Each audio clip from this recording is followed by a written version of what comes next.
à l'UFDE pour l'invitation. On est très content d'être avec vous aujourd'hui. Ça fait déjà plusieurs mois qu'on chemine avec Adage, qui est le groupe, un partenariat de recherche accès au droit et à la justice. Et en fait, nous, on s'est penché, en fin de compte, sur le cadre au sein duquel les élèves au scolaire vont cheminer en rapport avec le droit et la justice. Et en fin de compte, ce qu'on vous propose aujourd'hui, c'est de regarder avec nous et peut-être avec la lunette aussi que nous, on a porté les codes de vie. Et regarder ces codes de vie-là, justement, à partir d'un cadre qu'on va vous proposer. Donc, on va vous distribuer des documents et on va vous mettre en activité très rapidement, si ça vous convient. Et j'espère que ça va vous convenir. Donc, mais avant toute chose, je pense que ça serait important pour nous, en fait, de savoir quelles sont vos attentes. Vous avez sans doute vu le libellé de notre atelier. Vous êtes peut-être posé des questions. Donc, rapidement, notre plan. Comme je disais, on passe en vos attentes. On va vous montrer un petit peu la lunette qu'on utilise, nous, pour regarder le tout. Et, en fait, on va vous distribuer des extraits de code de vie pour qu'on puisse les regarder ensemble. Puis, ensuite de ça, on va aller vers une question d'actualité qui est la question des carrés jaunes. Donc, dont vous avez peut-être déjà entendu parler. Oui, on fait oui, des oui très, très vifs. Voilà notre plan de marche. La question que je vous poserai, c'est quelles sont vos attentes au regard de cet atelier?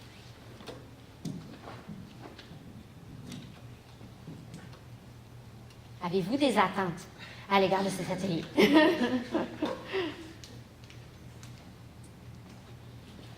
Ah, oui, il y a quelqu'un? Oui. Merci, Marie. En fait, savoir ce qui se pratique présentement au niveau scolaire. Pas forcément les besoins, mais ce qui se fait. Qu'est-ce qui se fait? Oui.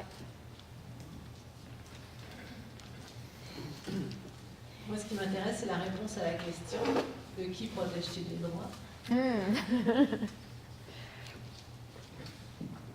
Il y avait monsieur.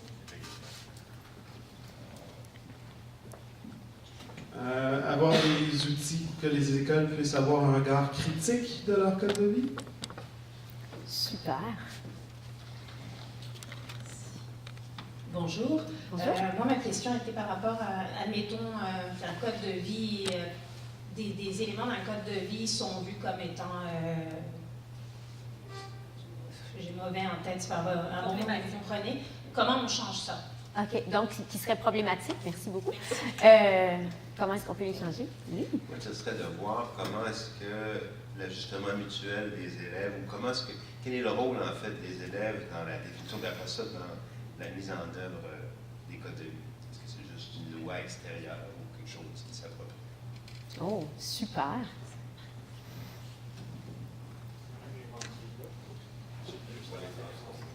Qu'est-ce qu'on fait quand ils sont problématiques? De mon côté, comme je travaille avec les 5 commissions scolaires de l'île de Montréal, qui a au-dessus de 120 écoles présentement en cheminement avec le code de vie et de transformation, tout ça depuis plusieurs années, j'ai curieux de voir votre regard externe et votre proposition, ce que vous avez vu ou observé, parce que ça va nécessairement nourrir ce que nous, on est en train d'essayer de faire comme accompagnement. Super. Je pense, messieurs, qu'on peut... je pense qu'on peut répondre, j'ose espérer, de la meilleure façon possible à tout ça. Ce sont de nos préoccupations aussi et c'est ce dont on a tenu compte quand on a élaboré l'atelier.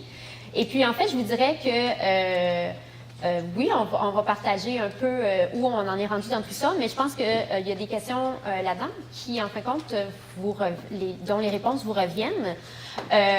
Donc, on va laisser beaucoup de place pour la co-construction dans le cadre de cet atelier-ci.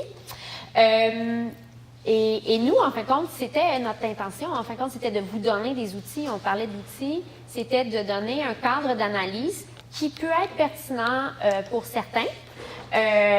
Nous, on le trouve relativement pertinent. On a analysé 167 codes de vie d'écoles secondaires au Québec, d'un peu partout. Et puis, en fin de compte, on a trouvé que notre cadre d'analyse nous était utile pour poser des questions qu'on considère importantes, pour soulever des choses qui pourraient être problématiques ou non, tout dépendant de qu'est-ce qui se fait dans la pratique. Donc, à cet égard-là, je pense qu'on peut s'enligner pour... les pratiques. On peut s'enligner pour répondre à ces questions-là. Donc, la première chose qu'on voudrait faire avec vous, c'est peut-être vous présenter notre cadre d'analyse à nous. En fait, nous, on chemine, on a analysé les codes de vie, mais en fin de compte, c'est pour mieux nous préparer à outiller notre partenaire dans la recherche accès au droit et à la justice. Donc, ce qu'on essaie de comprendre, c'est dans quel cadre est-ce que les élèves construisent leur rapport aux règles, leur rapport au droit et à la justice.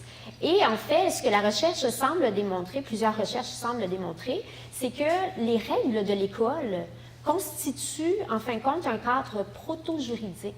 C'est-à-dire que comme les adolescents, au secondaire en particulier, comme les adolescents sont en pleine construction de leur vision du monde, ce qu'ils vont construire comme rapport à entretenir aux règles et un cadre proto-juridique, en fin de compte, va orienter comment ils vont entretenir leur rapport à la loi et au droit de façon générale comme adultes. Donc, c'est une conception du droit et de la justice qui commence à être élaborée dès le secondaire et qui est bien entendu non sans impact sur leur conception de qu'est-ce qu'être un citoyen. Et donc, en fait, ce qu'on vous propose, c'est, puisque ce que nous, on a utilisé, c'est deux cadres théoriques. Un cadre qui porte sur le rapport au droit et un cadre qui porte sur le type de citoyen qui peut émerger d'un cadre et d'une institution d'enseignement. Donc, le premier, c'est le rapport au droit. C'est le modèle de Hewitt et Silby, qui date de 1998, qui, en fin de compte, propose trois postures, c'est-à-dire qu'un individu peut sentir qu'il est devant le droit. C'est-à-dire que pour lui, le droit, les lois, le système de justice, c'est fixe, c'est immuable, c'est quelque chose qui est rationnel, qui est ordonné, c'est quelque chose qui est séparé de sa vie quotidienne. C'est un peu une puissance au-delà de son atteinte. Et en fin de compte, c'est quelque chose qui... il y a cette idée-là d'immuabilité, c'est-à-dire que peu importe à quel moment de l'histoire on est, peu importe dans quel contexte on est, ça va transcender contexte et histoire. Et en fin de compte, la personne qui se situe devant le droit considère que la seule posture qu'il peut adopter, c'est la soumission. Il y a ensuite la posture avec le droit, puis dans ce cadre-là, en fin de compte, on considère que le droit, les lois, le système de justice, c'est des règles, des procédures qui, oui, sont préexistantes à l'individu, mais qui peuvent être mobilisées pour faire avancer des intérêts. Donc, l'individu peut se servir des lois, du droit, pour faire avancer ses intérêts de groupe ou individuels. Et en fin de compte, il a même la possibilité d'interpréter le droit et d'agir sur celui-ci, notamment par la création de jurisprudence. Et dans ce cas-là, en fin de compte, la personne qui se situe avec le droit considère, a une posture de participation à ce cadre-là. Dans la posture contre le droit, en fin de compte, mais nous, on a été... on vous donne un peu notre... c'est Hewitt et Silby, mais quand même, nous, on est allé un petit peu plus... de façon plus précise, parce qu'en fin de compte, Hewitt et Silby considèrent que contre le droit, la posture, c'est une posture de délinquance, donc ça veut dire qu'on ne respecte pas le droit. Ce qui semble absent dans leur cadre, par contre, c'est l'idée de désobéissance civile, par exemple, où c'est pas qu'on est délinquant, c'est qu'on considère que le droit est injuste et que donc, on ne devrait pas s'y plier et le légitimer par notre participation, mais on devrait le contester, notamment par exemple, la désobéissance civile. Donc, c'est l'idée que le droit, les lois, le système de justice forment un cadre qui agit comme pouvoir arbitraire, qui est en fin de compte construit par une classe sociale qui détient des pouvoirs de façon prédominante et oppressive pour certains, et donc que le droit, les lois ne sont pas légitimes pour défendre et promouvoir les intérêts de l'individu ou du groupe, et donc on pourrait les contester. Il y a aussi toute l'idée de, par exemple, l'exemple qui est souvent donné, c'est l'idée d'un délinquant qui vend de la drogue pour se faire de l'argent, puis s'acheter une riche voiture, et donc qui ignore les lois parce que les lois ne sont pas dans son intérêt. Il y a aussi cet exemple-là. Mais nous, en fin de compte, on aimait l'idée de pas juste inclure la délinquance dans une posture contre le droit, mais aussi d'inclure la contestation. Comme? Pinkhurst? Ah, Pankhurst. Oui, oui. Comme par exemple, justement, les suffragettes qui ont contesté les lois et qui ont fracassé des vitrines, oui, oui. Et donc, il y a cette dimension-là là, qui est aussi présente. Pierre m'a soulevé il y a quelques mois l'idée de sans le droit aussi, qui est une posture qu'on tend à oublier, parce que, de façon générale, si les lois, le droit sert à réguler nos interactions, les rapports sociaux, à établir un ordre social, bien, en fin de compte, dans notre quotidien, on gère nos conflits, on gère nos rapports sociaux sans avoir recours systématiquement aux droits et aux lois. Donc, il y a cette posture-là aussi qui est intéressante, dont il faudrait tenir compte. J'aurais dû donner la job de Spacebar. Notre deuxième, vous allez avoir ça dans vos documents en passant, là, quand on va vous donner les codes de vie. Pardon?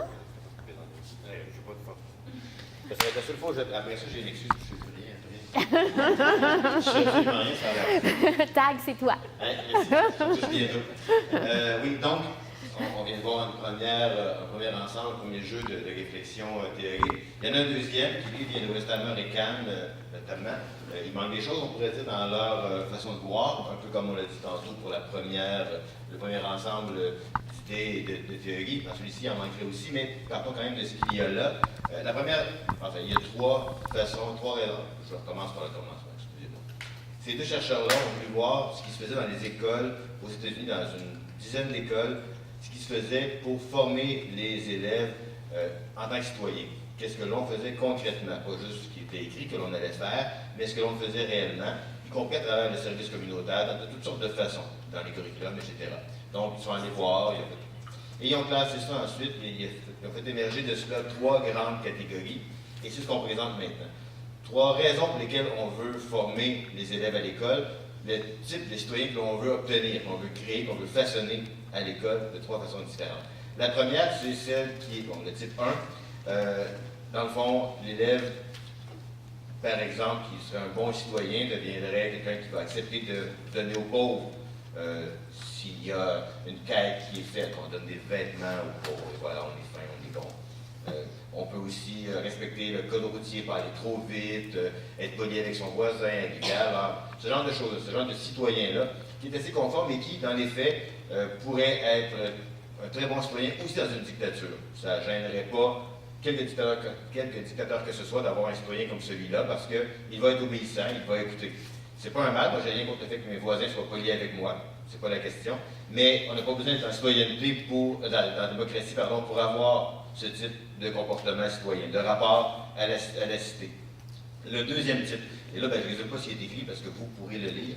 Le deuxième type, c'est plutôt celui qui va, ou le type de citoyen qui va aller organiser les quêtes, comme je disais tantôt dans mon exemple, pour obtenir des vêtements ou de nourriture selon le cas, afin de soulager les gens qui sont dans le besoin. Donc, il va s'organiser, il va payer de sa personne, va faire de la politique peut-être aussi, va avoir des initiatives de ce type-là. C'est le deuxième type.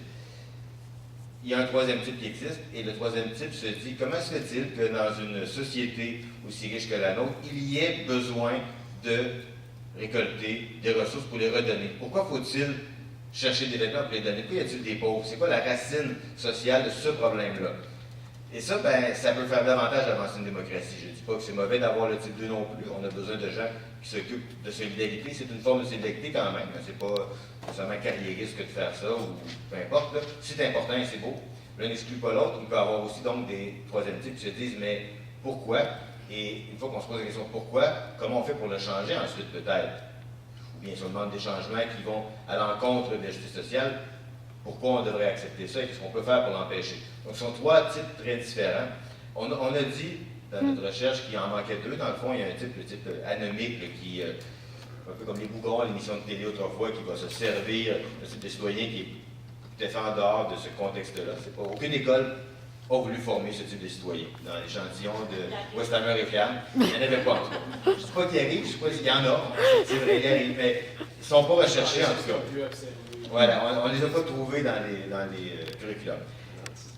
Et il y a un autre type qu'on pourrait voir aussi, c'est le type plutôt révolutionnaire qui dit non seulement il faudrait se demander pourquoi ça ne va pas bien et qu'est-ce qu'on peut faire pour le changer, mais qui se dit que la cause, c'est le système lui-même. Et ça, bon, c'est pas non plus dans les écoles qu'on a vu ça, d'après West American. C'est de quoi étonner. Donc on a ici 3 types de citoyens qui se retrouvent dans les écoles aux États-Unis. Le troisième, beaucoup moins. En fait, c'était pas tout à fait même un cas complet. Les 2 autres, beaucoup plus. Et étonnamment, le premier cas, on aurait pensé que non, mais oui, il est très présent dans les écoles où on veut former des élèves donc, qui vont arriver à l'heure au travail, qui vont être sobres au travail, qui vont, etc. Encore une fois, il ne faut pas être contre ça nécessairement. Mais ce n'est pas nécessaire en démocratie pour avoir ce type de comportement. Alors, ça, c'était le deuxième ensemble, le deuxième jeu théorique qu'on avait utilisé pour analyser les différents codes de vie qui nous ont été, qu'on a recueillis. Donc, tu tagues moi. Bien, en fait, compte, je vais avancer le PowerPoint parce que les consignes pour vous sont là. On vous inviterait à vous regrouper en petite équipe. On va vous distribuer un code de vie. On va vous distribuer les 2 cadres qu'on vient de vous présenter. Un extrait de la charte et de la charte des droits. Et ensuite de ça, oui, c'est ça. Donc, vous n'aurez pas tous le même code. On est ratoureux comme ça. Et puis, en fait, ce qu'on vous demande, c'est de regarder le tout et de vous poser les questions suivantes. Le code fait-il mention du droit ou des droits? Donc, est-ce qu'on cite des lois? Est-ce qu'on cite des droits et libertés de la Charte, par exemple? Qui est visé par le code? Qui est interpellé par les différents articles, les différents règlements? Est-ce qu'il y a une réciprocité? C'est-à-dire, est-ce que lorsqu'on interpelle un groupe, on interpelle également l'autre groupe? À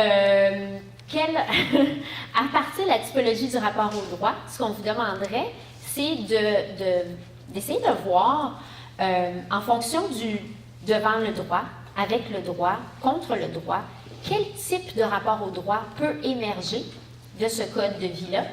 Et finalement, selon vous, quel type de citoyen est formé si un élève, en fin de compte, se conforme entièrement à ce code de vie-là.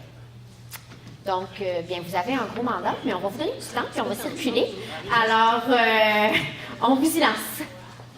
Et je vais vous inviter aussi à essayer de vous regrouper, pas juste des profs ensemble, ou juste des gens de l'université ensemble, ou juste des gens de commission scolaire.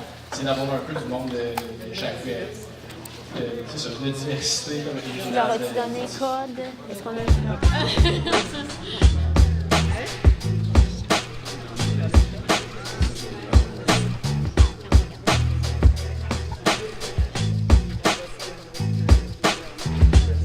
Alors, on commence la plénière.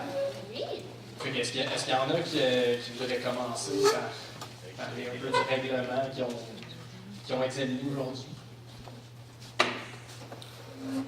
Ah, quelqu'un qui veut casser la glace. J'aime trop la Nous, notre code de conduite, premièrement, citait souvent la LIP, donc la loi d'instruction publique, ce qui était quand même très intéressant au niveau du droit. Il était aussi question à quelques reprises de phrases très vagues, mais qu'on comprenait qui faisaient appel soit à la Charte des droits, la Charte des droits des enfants, je ne sais pas si je la nomme correctement. La Convention des droits. La Convention, merci. Donc, ça, on trouvait ça quand même intéressant, mais c'est quand est arrivé la question de la réciprocité que là est venu un grand questionnement parmi nous, à savoir, par exemple, un code de vie, légalement, ne peut pas s'appliquer aux enseignants, puisque nous, c'est notre convention collective. Donc, si on change d'école, ça serait illogique que les lois qui s'appliquent à nous, les règlements du code de vie, changent également. D'où le concept qu'un code de vie ne peut pas s'appliquer à un enseignant. Sauf qu'à ce moment-là, comment on crée la réciprocité vis-à-vis des élèves? Comment on s'organise? Là, à force de discussion, on en était venu à l'idée de dire, est-ce qu'on ne pourrait pas minimalement inscrire dans le code de vie les recours des étudiants, si jamais ils vivent un problème face aux représentants de l'autorité, c'est-à-dire l'enseignant, le secrétaire, le concierge ou tout adulte majeur là, présent à l'école. De se dire, si jamais tu vis une injustice ou un sentiment de conflit quelconque, vers qui il pourrait se tourner? On en était là. OK, c'est intéressant. Est-ce qu'il y en a ici qui avaient un énoncé semblable dans le code de vie qu'ils ont? Oui, je sais, vous avez une petite ligne, oui?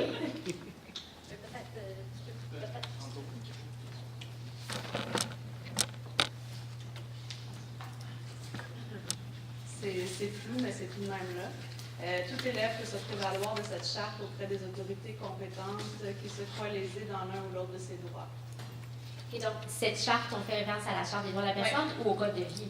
La charte de l'école. La charte de l'école. Donc, on n'est pas en train de demander à l'élève de mobiliser un cadre légal, mais vraiment les règlements. Oui. OK. Et est-ce qu'on lui dit qu'il peut aller poser des questions à? Se prévaloir de cette charte auprès des autorités compétentes, c'est ce quoi lésé. Donc, est-ce qu'on dit qui sont les autorités compétentes? Toute personne, élève, professionnel enseignant, direction, professionnel de l'éducation, personnel de soutien, etc., doit se sentir responsable de l'application. Donc, on a nommé des gens qui sont responsables. J'imagine qu'on fait référence à ces personnes en position d'autorité. OK. OK, super. D'autres équipes qui voudraient partager sur... oui, à l'arrière. Nous, on s'est intéressé à l'application de la grille de Hewitt et Shilby. Oui.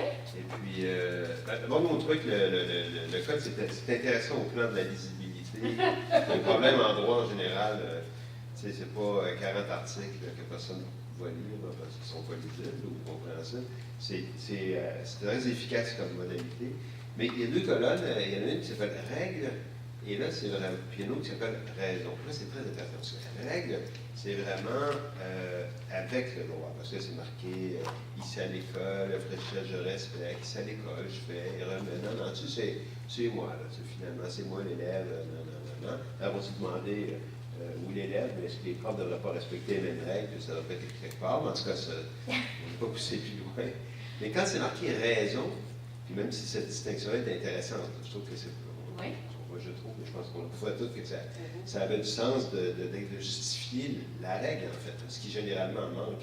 Les études qui ont été faites là-dessus, dans beaucoup d'autres juridictions, révèlent que lorsque dans un article de loi, surtout quand l'article est compliqué, on explique pourquoi on le fait. Tout le monde comprend beaucoup plus la règle que lorsqu'on n'explique pas.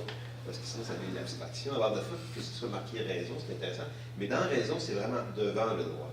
Parce que là, c'est marqué respecter les droits des individus, sur responsabilité, être prêt. Donc, il y a une tension, en fait, dans le document. Il y a toutes ces qualités, mais peut-être que c'est inévitable, entre être avec le droit et devant le droit. Et puis, ça traverse l'ensemble de ce document-là. On s'est intéressé aussi, après ça, il y a encouragement et sanctions, mais tout ça sur la rubrique conséquences. Et là, c'est intéressant parce que. Non, mais ça, c'est intéressant parce que là, on voit, c'est de l'origine épistémologique. Des choses comme le mot conséquence est un mot utilisé souvent pour ne pas dire qu'on sanctionne. Là, on l'a utilisé là, il a été transposé, mais tant pour les encouragements que pour les sanctions. On a trouvé ça intéressant. Parce que, en fait, c'est un concept qui est comme utilisé couramment, puis ils l'ont gardé dans la nomenclature. Et ça, on trouvait que c'était intéressant pour ça. Puis l'autre aspect, c'est très top-down. Hein? On s'est rendu compte qu'il n'y avait pas justement de réciprocité aussi, puis que c'était, même dans les encouragements, c'était le renforcement positif verbal. C'est toujours d'en haut, c'est jamais c'est jamais la participation de l'élève dans les conséquences, c'est-à-dire les élèves ne sont pas encouragés à se co-responsabiliser pour trouver des solutions à des situations problématiques, par exemple. Donc la responsabilité n'est pas co-responsable avec les élèves, il n'y a pas d'empowerment des élèves dans le descriptif, du moins, de ce qui est là. Est-ce que vous aviez, Pierre a fait référence avec le droit quelque part dans le document, est-ce qu'il y a un énoncé qui dit que les élèves pourraient mobiliser un peu comme on a eu ici à la première table? Bien, il y a se donner un milieu de vie agréable et stimulant.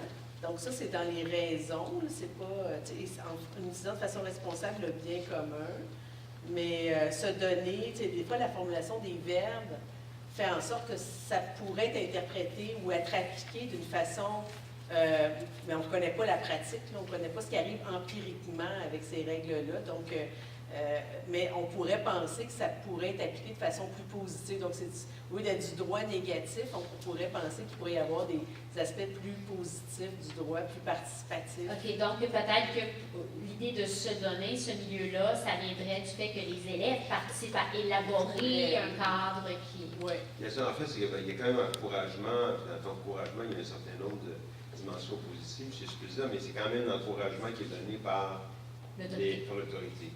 En fait, on s'était dit qu'il manquait quelque chose là-dedans, c'était sur la dimension procédurale. C'est-à-dire que tu as les normes, mais en définitive, qui c'est qui est mis en œuvre? Si dans la procédure de mise en œuvre, les enfants sont engagés dans la discussion, c'est très différent que si quelqu'un d'autorité, que ce soit le prof dans sa classe ou que ce soit la direction de l'école, intervient pour l'imposer. Donc, il manquait quelque chose, en fait, sur le droit vivant. Je veux dire, il y a la norme, ça existe, mais qui c'est qui l'applique, comment on l'applique? Mais en tenant compte quand même de ce qui a été dit tantôt, là, des fois, les enfants sont pas mal plus sévères entre eux qu'on peut l'être nous-mêmes. Donc, il y a quelque chose à réfléchir sur la façon dont ça peut être fait. Mais tout de même, il y avait quelque chose qui manque là, qui vaut la peine peut-être d'être réfléchi. Si on veut que ça soit réellement avec le droit et pas seulement devant. OK. Est-ce que, vous, pour la citoyenneté, est-ce que vous êtes arrivé à un type de citoyen? C'est plus un citoyen soumis et donc un citoyen, je ne sais plus quoi la catégorie. Un bon citoyen. Un bon citoyen personnellement responsable. Oui, c'est pas un citoyen critique ou c'était pas en tout cas. Il n'est pas participatif. Il n'est pas participatif, puis il y a un truc qui nous a. Je sais pas. Pas le linge, là, comme sur le protocole d'intervention, il y avait des annexes là, dans notre affaire, puis ce qu'on constatait, c'est qu'il n'y a jamais des actions réparatrices, par exemple, qui est demandée aux élèves. Tu sais, quand tu commets un mauvais acte, tu pourrais réparer, puis faire des actions communautaires. Puis, tu sais, une justice qui peut être plus réparatrice qu'une justice répressive, là, tu sais.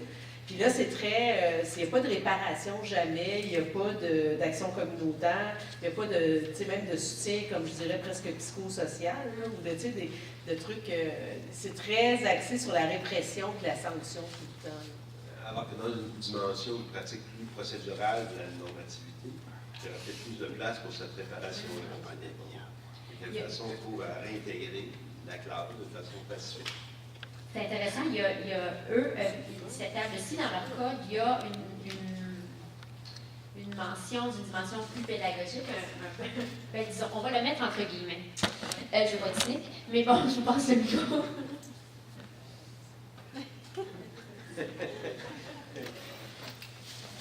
Alors nous, dans notre code, je ne me rappelle plus les questions. En tout cas, je vais le faire par la fin. On a dit que ça formait un type de citoyen, le 1, là. Oui, personnellement personnellement responsable, que c'était la posture devant le droit, de soumission. Il n'y a pas de réciprocité, en fait. On a code de vie en tant qu'élève de l'école, raison, une colonne raison, sanction, encouragement, puis relation d'aide et intervention. Puis dans la colonne relation d'aide et intervention, il y a fouille de casier. Donc on considère que la fouille de casier quand même peut être une relation d'aide. Qu'est-ce qu'on a dit les liens au droit, en fait, à un moment on cite la charte, l'article 1, mais il n'y a rien sur la question de la dignité et de la non-discrimination. À la fin, il y a le point 8, respect des lois, et c'est écrit « J'agis dans le respect des lois et des règlements en vigueur dans notre société », entre parenthèses, référence, code civil, code criminel, loi sur l'instruction publique, etc. Donc, Là, encore une fois, c'est pas trop ce qu'il faut Il y respecter. a 720 lois québécoises. C'est un gros Il y excité. en a au moins autant au fédéral, donc ça fait quelque chose de 1400 lois qui s'appliquent. Puis dans la colonne raison aussi, on trouvait qu'il n'y avait pas tellement de sens en fait. Ça faisait pas trop sens. On voit que le code il n'a pas été fait en lien avec les élèves. Et puis on a dit que ça n'indiquait pas les recours pour les élèves, comme ça a été dit, ou les ressources. Voilà. En fait, je pense que qu'est-ce qu'on a remarqué aussi, c'est que le langage qui est utilisé s'adresse vraiment aux enseignants et aux parents pour être appliqué aux élèves. Tu sais, quand on parle de la respect des lois, code civil, code criminel, loi sur l'instruction publique, on mentionne la Charte des droits, article 2. C'est sur un bout de papier. Est-ce qu'il y a un atelier qui vient avec ça pour expliquer à l'élève c'est quoi tout ça? C'est quoi? C'est des mots qui. Fait que le vocabulaire même utilisé semble vraiment pas s'adresser aux élèves finalement, mais toutes les sanctions, les règles s'adressent strictement aux élèves. Fait que ça, je trouve que c'est vraiment, en tout cas, je pense qu'on dans notre temps, c'était vraiment problématique à cet égard-là, parce que les étudiants, en fait, co-construisent jamais ces règles-là non plus. Hein. C'est quelque chose qui leur est imposé. Tu sais, moi, je travaille à la 3e Avenue, je travaille présentement avec un groupe de 10 jeunes filles musulmanes, tu sais, puis un des trucs qu'ils disent justement, c'est que nous, on est toujours obligés de respecter ces trucs-là, mais nous, quand est-ce qu'on demande notre opinion? Puis où est-ce que les enseignants, eux, c'est quoi leur rôle? C'est aussi beaucoup des trucs qu'on demande spécifiquement, mais au niveau des attitudes. Au lieu d'avoir des règles, de réfléchir à des attitudes, des comportements à avoir en classe. Et c'est ça. Puis peut-être de penser des codes de vie plus comme un contrat social qui est à peu construire en début d'année avec chaque étudiant. Ça permettrait peut-être les étudiants, les élèves, en fait, je veux dire, à plus respecter, en fait, le contrat que si c'est quelque chose qui est juste inséré dans un agenda en début d'année, mentionné, signé, et on n'en parle plus le restant de l'année. Vous, le rapport au droit, vous avez vu là-dedans, soumission, donc devant le droit aussi. Il y avait juste une dernière table avant qu'on se lance dans les carrés jaunes. Il nous reste très peu de temps. Je me rends pas, hein? Non, celui-là. Il y en a un autre. Il y en a un autre. On voulait aller aussi.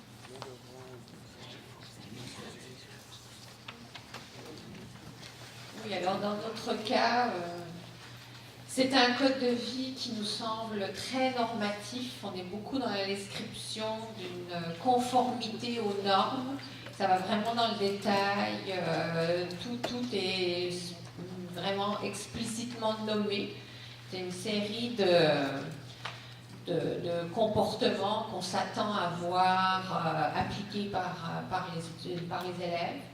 Donc évidemment, on se situe dans un modèle d'être devant le droit. C'est clair qu'il n'y a pas de place au dialogue, c'est la conformité. Il y a même un élément sur la fierté, c'est quand même assez spécial.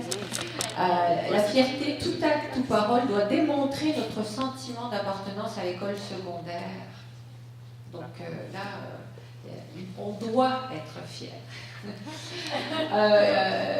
Il va sans dire que le type de citoyenneté qui sous-tend tout ça, c'est un citoyen conformiste, soumis, donc personnellement responsable, certainement pas engagé, soucieux d'une justice sociale et qui pourrait contester les règles parce qu'on l'a éduqué en lui demandant d'appliquer à la lettre ce code.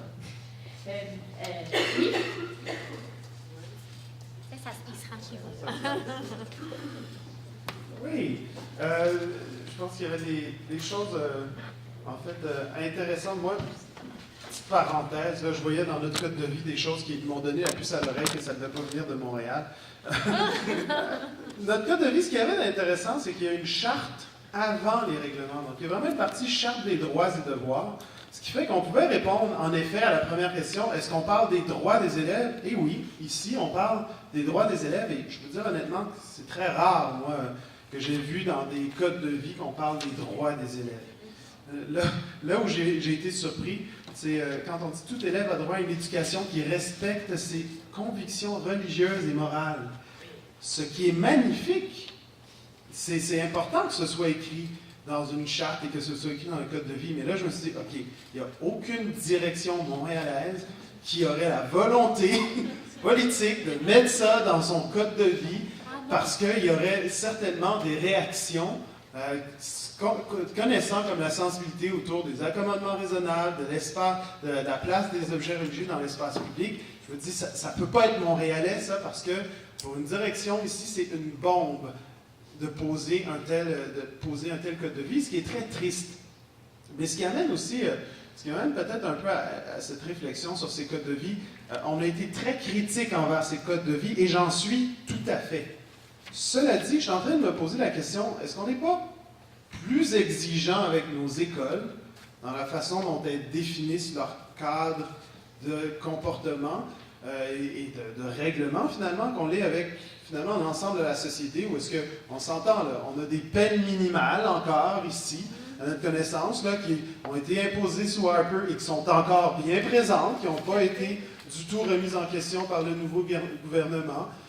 On parle de légaliser certaines drogues, ça fait un tollé, les résistances sont énormes. Je dis, encore une fois, oui, cette participation citoyenne qu'on trouve qui est tellement importante, on trouve que c'est nécessaire qu'elle soit dès l'école, mais est-ce qu'on l'a réellement dans le reste de notre société? Donc, est-ce qu'on n'est pas plus critique de nos codes de vie d'école qu'on l'est de notre propre système législatif? Je pose la question. Oh, c'est une bonne question. Non seulement c'est une bonne question, mais j'allais dire ce qui est intéressant dans tout ça, c'est l'œuf ou la poule. Hein? Est-ce que l'école doit former à ça pour arriver à des transformations quand ils sont adultes? Ou est-ce que l'école va juste reproduire ce que l'on retrouve dans la société et qu'est-ce qu'on peut faire face à ça? Je vais prendre une dernière intervention, puis après ça, je ne m'arrangerai pas qu'on me dise. Je vais essayer si bien calmement. C'est deux petites questions, mais comme on a eu une réponse à notre table, si vous pouviez la publiciser. En fait, est-ce qu'il y a un code, en fait, est-ce que vous avez connaissance d'un code, en fait, de vie d'école, qui se rend donc à droite de votre tableau et dans quelque chose qui soit avec le droit? Voilà, je vais limiter cette question, mais la deuxième question est pratique, c'est comment on fait pour changer le code de son école? On a, en fait, compte, un code de vie qui est dans une école alternative, le vitrail. C'est chez nous! Bravo! Puis en fait, c'est le code qui a été élaboré, co-construit par les élèves, qui est parallèle à d'autres injonctions plus normatives, mais qui comporte cette dimension-là, qui en fait considère que les élèves peuvent participer à élaborer des règles. Puis bien entendu, c'est très différent de ce que vous avez sur vos tables. Donc, en fait, nous, ce qu'on fait avec tout ça, c'est que ça nous permet de pouvoir évaluer dans quel cadre, comme je disais tout à l'heure, dans quel cadre les élèves, eux, et les enseignants, mais tous les membres de l'école, mais c'est ça, notre équipe est divisée sur deux sujets, en fait, comment les élèves construisent leur rapport au droit, en fait, pour qu'on puisse construire du matériel pédagogique, puis en fait, répondre à plusieurs de vos questionnements sur, les élèves, ils ne connaissent pas ces lois-là, les élèves, ils connaissent, quand on cite toutes ces lois-là, les chartes, etc., comment est-ce que les élèves peuvent arriver à au moins développer quelque chose qui est avec le droit, s'en servir. Puis en fin de compte, avec Éducalois, on se rend là à construire du matériel pédagogique qui va être utilisé dans les écoles pour justement que les élèves se sentent outillés pour naviguer ce rapport au droit-là assez complexe. J'allais dire que vous avez devant vous, en fin de compte, un cas. C'est le cas des carrés jaunes. Est-ce que tout le monde est au courant qu'il y a des élèves à Québec, en fait, qui se sont inspirés des carrés rouges, se sont fait des petits carrés de feutrine jaune et qui ont contesté des éléments qu'ils considèrent discriminatoires dans leur code vestimentaire et, en fait, qui ont revendiqué des changements à leur code vestimentaire, leur symbole étant les carrés jaunes, mais c'est un mouvement qui s'est répandu à travers le Québec. On vous a distribué des feuilles. Dans ces feuilles-là, vous avez 2 articles de journal et l'énoncé de mission des fondatrices des carrés jaunes. Et en fait, on vous demanderait de le survoler, mais même à partir de ce que vous savez du mouvement, on vous demanderait de revenir aux 2 questions. Quel rapport au droit est-ce qu'on voit ces élèves-là manifester? Et quel type de citoyenneté semble être formé chez ces jeunes femmes-là? Donc, je vous laisse y réfléchir quelques minutes puisqu'on tire vers la fin.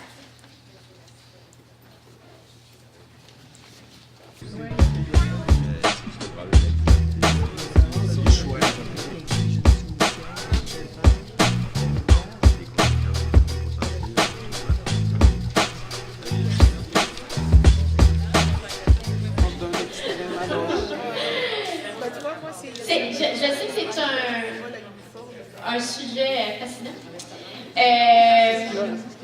Donc, par table, j'aimerais vous entendre. Quel rapport au droit, quelle citoyenneté chez les élèves des carrés jaunes?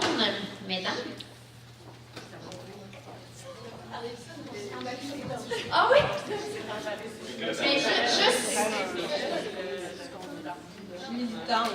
OK, donc citoyenneté, troisième type de citoyenneté, donc le citoyen orienté vers la justice, et leur rapport au droit, vous l'avez vu comment?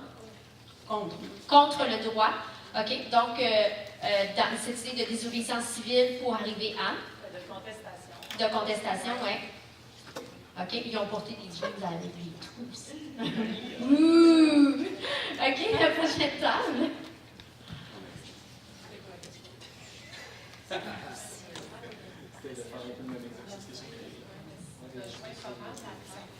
Ben, c'est ça, ça rejoint pas mal ce que les autres ont dit. On en était juste, nous, à détecter si un code est discriminant ou pas, même s'il dit que garçons et filles ont le même règlement appliqué. Et on en était aux shorts qui arrivent aux genoux. Puis là, on disait, oui, mais si t'es une fille, bonne chance de trouver des shorts qui arrivent aux genoux. Dans les magasins, il n'y en a pas. Donc, c'est comme une double discrimination parce que je vais me faire chicaner si à l'école, j'ai pas les shorts de la bonne longueur, mais en même temps, je n'arriverai jamais à en trouver. Donc, on en était à se dire qu'il y a une discrimination, même si on ne veut pas en mettre une. OK. Donc, voilà. Puis il y a aussi toute la distinction entre pratique et énoncé. Toute la distinction aussi dans les types de discrimination qu'on a vu dans les premières journées. Si je me rappelle bien, il y avait la discrimination systémique, la discrimination directe, la discrimination indirecte. En regardant les règlements, on peut voir quand même pas mal de ces questions-là qui sont soulevées par les jeunes filles.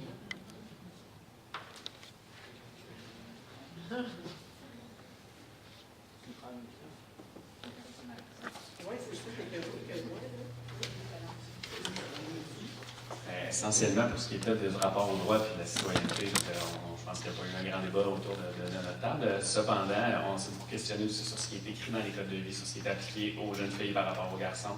Puis on ramène toujours une grande responsabilité aux filles. D'ailleurs, il faut que tu surveilles comment tu vas t'habiller, tu vas déconcentrer le voisin.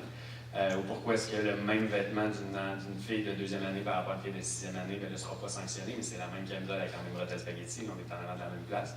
Puis évidemment aussi, le personnel. Des enseignantes qui vont porter ces vêtements-là, qu'est-ce qui va arriver.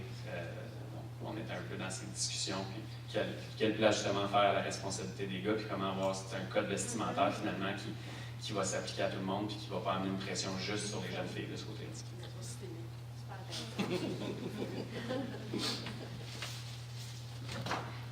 Laurent soulevait tout à l'heure que dans plusieurs codes de conduite, on parle de la décence, donc s'habiller de façon décente, mais qu'il y a, une fois qu'on regarde les règles de façon plus précise, il y a comme une asymétrie de genre dans la définition de la décence. J'aurais envie de vous demander, est-ce que vous considérez que c'est quelque chose de souhaitable, le mouvement des carrés jaunes?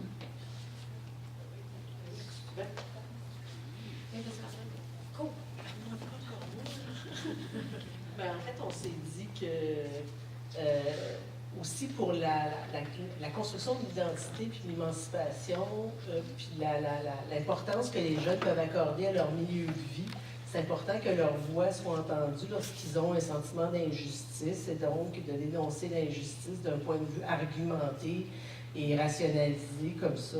C'est un espace, c'est une ouverture à la discussion démocratique, au dialogue. En fait, si je regarde au tableau, les pratiques actuelles, en fin de compte, en salle de classe, c'est notre prochaine étape. En salle de classe à l'école, on s'en va voir à l'école comment les élèves vivent les règlements, mais aussi la loi, le droit de façon générale. Je pense que vous êtes tous prononcés beaucoup sur les droits de qui. Je pense que chaque table a quand même construit une réponse intéressante. J'espère que les deux cadres d'analyse que nous, on utilise peuvent vous servir, en fin de compte, pour aborder vos codes de vie dans vos propres écoles de façon critique. Pourquoi c'est problématique? Qu'est-ce qu'on fait quand c'est problématique? Bien, je pense que ce que Marie vient juste de souligner, cette idée-là de discussion, puis d'ouvrir le tout. Bien entendu, il y a la LIP, en fin de compte, qui balise ce par quoi les codes de conduite sont adoptés, mais je pense qu'il y a un dialogue aussi à ouvrir entre les enseignants, l'administration et les élèves, puis particulièrement avec les élèves, puisque ce sont eux qui vont souvent porter... c'est eux, en fin de compte, qui sont ciblés par les règles. Mais donc, ça revient à la question du rôle des élèves, leur rôle étant très, très réduit dans le cadre actuel. Est-ce qu'il y a lieu que l'on se mette à demander que les élèves participent de façon plus démocratique au processus? Puis, j'ose espérer que justement, là, votre réflexion, je ne sais pas, je vous demanderais, est-ce que votre réflexion face au code de vie a changé à partir de l'atelier? Est-ce que vous les voyez différemment? Oui. Je vais aller relire celui de mes enfants. OK. Moi, ce que j'ajouterais, parce que c'est une chose qui est escamotée dans chacun des règlements que vous avez vus, sauf un, c'est qu'on ne parle pas beaucoup des chartes qui sont le test de base, dans le fond, pour ces règlements-là. Oui, les enfants en milieu scolaire ou juste vont avoir le statut de mineur et des conditions supplémentaires à remplir, mais ça reste quand même la balise qu'il faut respecter.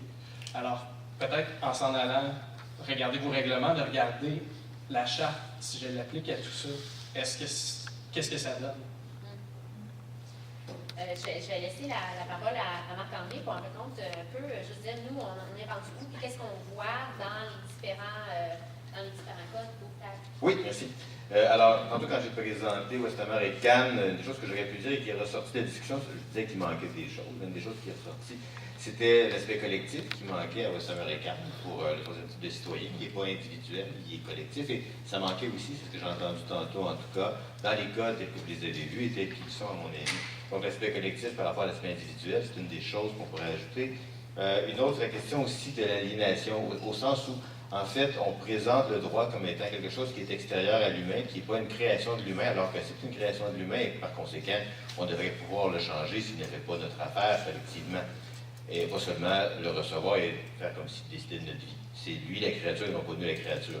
Et puis, une autre chose aussi qui est ressortie, et ça, c'est ressorti par rapport au carré jaune. On veut changer les codes de vie quand ils ne font pas l'affaire, on s'entend là-dessus. Mais en même temps, on peut se dire aussi que les élèves peuvent vouloir les changer eux-mêmes et la praxis transforme les gens. En agissant, on se transforme, on voit des choses différemment et donc on pourrait penser qu'il y a aussi cet aspect-là qu'il ne faut pas sous-estimer. On a une part à faire là-dedans en tant que formateur, on a une part aussi par rapport au code de vie, mais on peut faire confiance aux élèves aussi qui vont se transformer et transformer des choses, aussi bien que nous-mêmes d'ailleurs. Donc, c'était les trois choses qu'il fallait ajouter. Mais la dernière, et c'est ce qu'elle nous demandé de faire Stéphanie, donc je ne l'oublie pas, c'est de vous dire que la prochaine étape, une des prochaines étapes, en tout cas de ce que nous faisons avec ce projet-là, c'est d'aller dans les écoles. Stéphanie l'a dit tantôt, pour voir les élèves, pour voir les profs, et on va sans doute vouloir cogner à vos portes pour avoir votre aide, pour justement parler de ce qui se passe dans les écoles et regarder le rapport au droit dans les écoles à travers différentes façons de faire, y compris des codes de vie, mais pas que des codes de vie. Madame. J'ai une question. J'arrive. En fait, je ne sais pas si vous en alliez vers là ou pas, vous en étiez dans tout ça. Hier, j'avais évoqué une situation dans laquelle, dans un code de vie, il y a un article qui est contraire à la Charte des droits et libertés. Certains codes de vie dans lesquels il est indiqué qu'on est obligé de parler seulement en français, alors que la Charte garantit le droit de parler n'importe quelle langue. Donc, admettons, quelqu'un dans une école voit ça. On avait parlé tout à l'heure de comment changer les codes de vie. Une situation comme celle-là, comment on réagit? Comment on agit? Comment on réagit, dans le fond? Et je pense que ça serait un cas où on peut interpeller la Commission des droits de la personne et des droits de la jeunesse mais il y a toutes sortes, il y a tout un processus, là. Pardon? Oui, oui, tout à fait. Mais il y a cette question-là à aller voir auprès d'eux. Parce qu'en fait, eux, ils ne vont pas dire on débarque, on fait encore. Ils vont demander y a-t-il des processus de médiation, y a-t-il des processus qu'on peut utiliser pour arriver à une entente avec l'administration. Puis si jamais on se trouve devant une fin de non-recevoir, en fait, eux, ils envoient quelqu'un. Moi, j'ai à quelques reprises fait appel à la Commission des droits de la personne et de la jeunesse dans mon école secondaire, puis ça a été fantastique, là. Puis souvent, ils sont venus pour faire enquête, puis en fait, ça a fini en discussion. Fait que ça peut être ça aussi, là, puis ça fait changer les choses.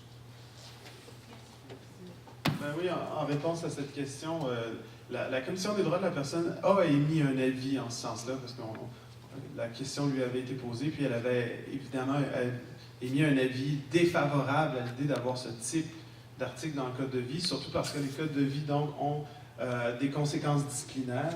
Donc, elle soulignait le cas là, que oui, évidemment, d'éventuellement recevoir des retenues, éventuellement peut-être même une suspension à cause du langage utilisé, particulièrement parce que c'était le cas de « j'utilise le français à tout moment hein, », c'était dans l'école d'art, la cour d'école. Donc, il y a un avis contraire qui a été mis là-dessus. Je ne connais pas de plainte, donc il n'y a pas de jurisprudence, par exemple, qui existe dans le sens où il n'y a pas de cas où est-ce qu'un élève ou sa famille aurait porté plainte et aurait eu gain de cause, mais au moins il y a un avis qui existe. Je pense même en avoir une copie quelque part sur mon ordinateur. Voilà. On va faire une dernière intervention parce qu'en fait, on peut céder la place. En fait, c'est sur le comment changer s'il y a quelque chose. Là, on s'entend qu'on est pas mal tous intervenants de Montréal. C'est théoriquement, c'est pas juste à Montréal. Il y a toujours un comité dans une école, il y a des gens qui annuellement retravaillent au code de vie. Fait que c'est peut-être de voir, est-ce que ça se fait au travers du plan de lutte, est-ce que ça se fait au travers du code de vie autrement. Puis là, ça dépend comme intervenant où est-ce qu'on se place. Est-ce qu'on est un parent qui veut faire une demande à une direction? Est-ce qu'on est membre de l'équipe école? Ça va avoir une grosse influence sur l'angle qu'on va utiliser pour invoquer ça. Mais une fois que ça c'est mis en place, on peut facilement nous-mêmes amorcer la discussion. Puis si on voit que c'est vraiment quelque chose qui va à l'encontre d'une charte, c'est pas si compliqué que ça dans la mécanique de l'école d'amener la discussion. Puis entre autres, chez Marguerite Bourgeois, il y a un guide de bonnes pratiques qui vient avec l'atelier de soutien pour le code de vie où, par rapport au français, langue vivre ensemble, il y a une recommandation pour justement pas aller à l'encontre puis d'avoir quelque chose qui est beaucoup plus rassembleur puis qui fait en sorte que finalement, on voit ça comme une richesse d'avoir plusieurs langues. Puis, malgré le fait que oui, le français, ça a un caractère important, mais il n'y a pas d'obligation de le parler partout et en tout temps. Fait que pour ce qui est des commissions scolaires de l'île de Montréal, à tout le moins, présentement, il y a quand même des choses en place, quoique ce ne sont pas toutes les écoles qui ont été accompagnées. Bien entendu, mais il y a facilement plusieurs pistes et angles qui sont possibles avant probablement de se rendre à la commission. En tout cas, j'ose l'espérer.